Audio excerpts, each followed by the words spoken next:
यह कहानी प्रारंभ होती है 1 जून सन 1985 को, जब तमिलनाडु के तुथुकुड़ी शहर में कृष्ण कुमार और पद्मिनी के घर में एक बेटे का जन्म हुआ। माँ बाप ने प्यार से उस बच्चे का नाम रखा दिनेश, जिस बच्चे को आगे चलकर पूरी दुनिया डीके यानी दिनेश कार्तिक के नाम से जानने वाली थी। दिनेश का मतलब होता है सूर्य और जिसका काम होता है पूरी दुनिया को अपने प्रकाश से प्रकाशित करना। लेकिन उसी दिनेश कार्तिक के जीवन में कुछ अपनों ने उनको ऐसा धोखा दिया, उनके साथ ऐसा विश्वासघात किया, जिस धोखे और विश्वासघात का अंधकार इतना भयावह था कि शायद दिनेश के जगह में कोई दूसरा होता तो इस भयंकर अंधकार और सन्नाटे में अपना दम तोड़ देता। इस धोखे और विश्वासघात के अंधेरी रात की शायद कोई सुबह नहीं थी, लेकिन रात चाहे जितनी भी काली और भयानक क्यों न हो, वो दिनेश यानी सूर्य को निकलने से कभी ना रोक पाई है और ना ही कभी रोक पाएगी। नमस्कार दोस्तों, आप देख रहे हैं अर्जुन शर्मा का स्पेशल एपिसोड, कहानी the real hero Dinesh Karthik की। दिनेश कार्तिक के पिता कृष्ण कुमार एक प्राइवेट कंपनी में सिस्टम एनालिस्ट की जॉब किया करते थे, तो ही माँ ONGC में नौकरी किया करती थी। दिनेश कार्तिक के पिता अपने जमाने में फर्स्ट डिवीजन क्रिकेटर रह चुके थे। दिनेश के पिता का भी सपना था कि भारतीय टीम में शामिल होकर अपने देश के लिए खेलकर अपनी चाहतों का मुकाम हासिल किया जाए, लेकिन उनका यह सपना, उनका यह ख्वाब उस वक्त टूट जाता है जब परिवार उनको क्रिकेट छोड़कर पढ़ाई पर ध्यान देने के लिए विवश कर दिया, जिसके कारण से दिनेश कार्तिक के पिता कृष्ण कुमार का cricketing career first division cricket तक सीमित रहकर आधे अधूरे रास्ते पर छूट गया। और इसी का परिणाम था कि बाप का पूरा सपना बेटे पर आकर टिक गया था। इसी के साथ ये कहना गलत नहीं होगा कि दिनेश कार्तिक के खून में ही क्रिकेट बसा हुआ था। अब दिनेश कार्तिक के पिता को कुछ समय के लिए अपने कंपनी के काम के लिए कुवैत जाना पड़ा और उस सफर में दिनेश कार्तिक अपने पिता के साथ थे, जहां वो पूरे दिन टीवी पर सिर्फ काउंटी क्रिकेट ही देखा करते थे। और इंग्लिश काउंटी क्रिकेट देखते देखते धीरे धीरे यह खेल दिनेश कार्तिक को काफी पसंद आने लगा था और इस छोटी सी उम्र में दिनेश कार्तिक भी क्रिकेट को अपना करियर बनाना चाहते थे। दिनेश कार्तिक ने जब अपने मन की बात अपने पिता को बताई तो पिता के आंखों में बेटे के माध्यम से अपने अधूरे सपने पूरा करने का ख्वाब एक बार फिर से जिंदा हो गया, क्योंकि दिनेश कार्तिक के पिता पहले से ही फर्स्ट डिवीजन क्रिकेटर रह चुके थे। इसलिए दिनेश के पिता दिनेश के पहले कोच बने। पिता ने दिनेश कार्तिक को क्रिकेट की शिक्षा देनी प्रारंभ कर दी। 10 साल की उम्र में दिनेश ने क्रिकेट खेलने की शुरुआत की। कुवैत से तमिलनाडु आने के बाद दिनेश कार्तिक के पिता भारत के स्टार क्रिकेटर रह चुके रॉबिन सिंह के अंडर दिनेश कार्तिक की कोचिंग प्रारंभ करवा दी। रॉबिन सिंह अपने जमाने में भारत के सबसे जुझारू ऑलराउंडर हुआ करते थे।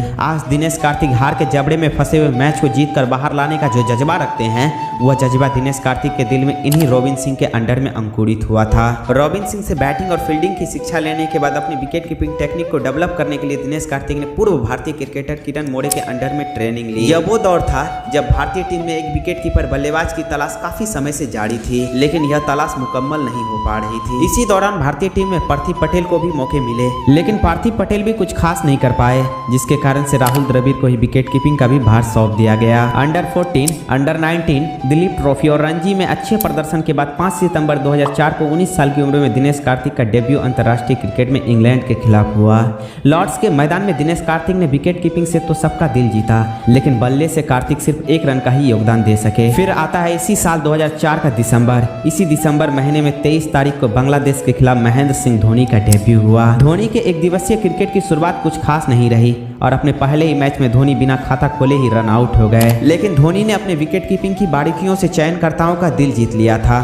धोनी अपने 4 मैचों में लगातार फ्लॉप रहे, लेकिन अपने 5वें एक दिवसीय मैच में पाकिस्तान के खिलाफ 123 गेंदों में शानदार 148 रनों की पारी खेलकर चयनकर्ताओं की तलाश को खत्म कर दिया। अब ना ही राहुल द्रविड़ कभी ग्लव्स पहने दिखाई देते थे और ना ही चयनकर्ताओं को किसी विकेट कीपर बल्लेबाज की जरूरत महसूस होती थी। और यही दिनेश कार्तिक का सबसे बड़ा दुर्भाग्य था कि दिनेश कार्तिक का भारतीय अंतर्राष्ट्रीय क्रिकेट में पदार्पण उस समय हुआ जब विश्व के महान विकेट कीपर बल्लेबाजों में से एक महेंद्र सिंह धोनी भी भारतीय टीम का दरवाजा अपनी प्रतिभा और अपनी काबिलियत के दम पर खटखटा रहे थे।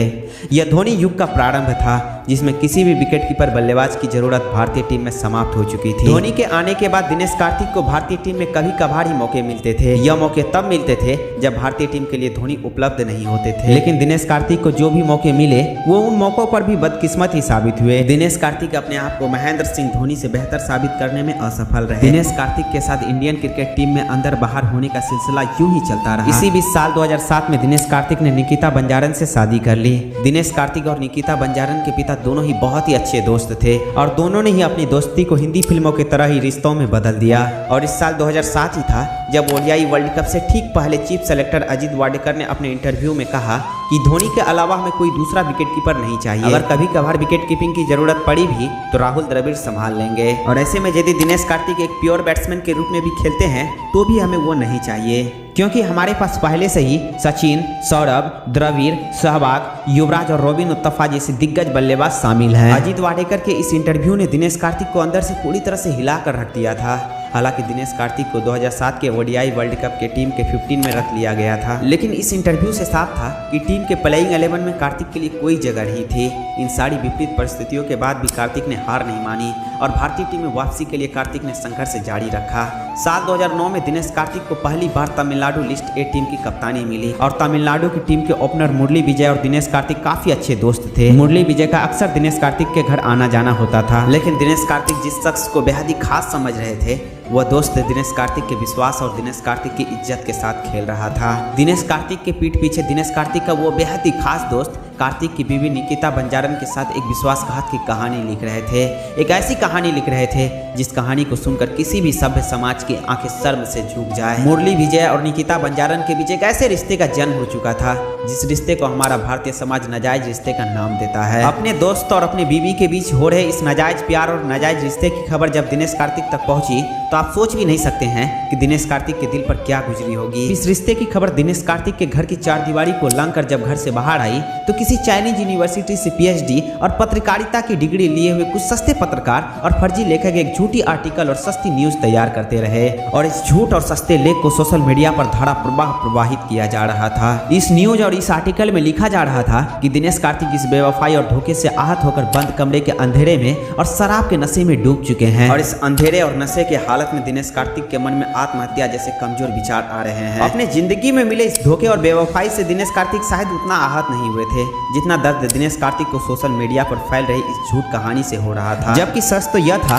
कि इस दुख की घड़ी में भी दिनेश कार्तिक ने न शराब का सहारा लिया और ना ही अपने आप को देवदास की तरह किसी कमरे के अंधेरे में कैद कर लिया था और ना ही दिनेश कार्तिक के मन में कभी आत्महत्या जैसे कमजोर विचार आए थे। इस आर्टिकल को लिखने वाले वह सस्ते लेखक इस बात को शायद भूल गए थे कि दिनेश कार्तिक उस दशरथ मांझी का नाम है जो किसी भी पहाड़ और चट्टान को तोड़कर अपना रास्ता बनाने का हिम्मत रखता है। दिनेश कार्तिक ना जाने किस मिट्टी के बने हैं कि वे उड़ना चाहते हैं, दौड़ना चाहते हैं, गिरना चाहते हैं, लेकिन वे रुकना नहीं चाहते हैं। दिनेश कार्तिक ने बिना कोई हल्ला किए ही निकिता बंजारन को तलाक दे दिया। इस तलाक के बाद निकिता बंजारन और मुरली विजय दोनों ने शादी कर ली और जिस वक्त दिनेश कार्तिक को अपनी किस्मत, अपने दोस्त और अपने लाइफ पार्टनर इन तीनों की सबसे ज्यादा जरूरत थी, उसी वक्त इन तीनों ने मिलकर एक साथ दिनेश कार्तिक को धोखा दिया था। लेकिन अगर आपने जिंदगी में अच्छे काम किए हो तो आपको संभालने के लिए भगवान किसी न किसी फरिश्ते को जरूर भेजता है और दिनेश कार्तिक की जिंदगी में वो फरिश्ता बनकर आई दीपिका पल्लिकल। दीपिका पल्लिकल एक मशहूर इंडियन स्क्वैश प्लेयर हैं। साल 2015 में कार्तिक और दीपिका एक दूसरे से शादी करके एक दूसरे के कैरियर के लिए सपोर्ट सिस्टम बने। दीपिका पल्लिकल ने हर अच्छे बुरे वक्त में दिनेश कार्तिक का बखूबी से साथ दिया। उधर डोमेस्टिक मैचेस में भी कार्तिक अब अच्छा परफॉर्मेंस करने लगे, लेकिन नेशनल टीम में मिल रहे मौकों पर अब भी कार्तिक अच्छा परफॉर्म नहीं कर पा रहे थे। फिर आता है साल 2018 का निधास ट्रॉफी का फाइनल मैच। बांग्लादेश के खिलाफ इस फाइनल मैच में भारत को जीत के लिए 12 गेंदों में 34 रनों की जरूरत थी और दिनेश कार्तिक ने 8 गेंदों में 29 रनों की एक विध्वंसक पारी खेलकर इस मैच को भारत की झोली में डाल दिया और यह वही मैच था जिसने दिनेश कार्तिक को भारतीय क्रिकेट में हमेशा हमेशा के लिए अमर कर दिया। इस मैच के बाद सभी भारतीय क्रिकेट प्रशंसकों को यह एहसास हो चुका था कि दिनेश कार्तिक को उनकी प्रतिभा की अपेक्षा बहुत ही कम मौके मिले हैं और अब एक बार फिर से IPL 2024 में दिनेश कार्तिक जिस तरह से खेल रहे हैं उससे यह साबित हो रहा है कि 38 साल की उम्र में भी दिनेश कार्तिक फिनिश नहीं हुए हैं, बल्कि अब भी एक शानदार फिनिशर हैं। इस IPL में RCB की तरफ से यदि सबसे ज्यादा किसी ने प्रभावित किया है तो वह है दिनेश कार्तिक। इस बार वो जिस तरह से अंत में आकर मैच को फिनिश किया है वो एक अद्भुत और अकल्पनीय है और इसी का परिणाम था कि मुंबई के खिलाफ जब वो 23 गेंदों में 53 रनों की पारी खेली थी तब उस समय रोहित शर्मा भी उनकी तारीफ करने से अपने आप को रोक नहीं पाए थे। SRH के खिलाफ खेली गई उनकी पारी को तो शायद ही कोई भूल पाएगा, क्योंकि SRH ने 20 ओवरों में 287 रन ठोक डाले थे और RCB जब SRH के इस लक्ष्य के जवाब में उतरी थी तो मात्र 150 रनों के अंदर ही RCB 5 विकेट गंवा चुकी थी और इस समय RCB पूरी तरह से पिछड़ती हुई नजर आ रही थी और सबका यही कहना था कि RCB इस मैच को बहुत ही बुरे तरीके से हारने वाली है। लेकिन तभी एंट्री होती है दिनेश कार्तिक की और दिनेश कार्तिक मात्र 35 गेंदों में 83 रन ठोक कर इस मैच को अंत तक जीवित रखते हैं। उस मैच को भले ही वो जिता नहीं पाते हैं लेकिन वो पूरे स्टेडियम के दिलों को जीत लेते हैं, क्योंकि जब वो आउट होकर मैदान से लौट रहे होते हैं तो पूरा स्टेडियम एक साथ खड़े होकर तालियों की गड़गड़ाहट से उनकी स्वागत करते हैं। और इस बार उन्होंने अपने फिनिशिंग स्किल्स को जिस तरह से दिखाया है उससे यह कहना गलत नहीं होगा कि वो भी 2024 T20 वर्ल्ड कप के लिए एक प्रबल दावेदार हैं। तब तक के लिए टेक केयर एंड बाय। फिर मिलते हैं नेक्स्ट वीडियो में।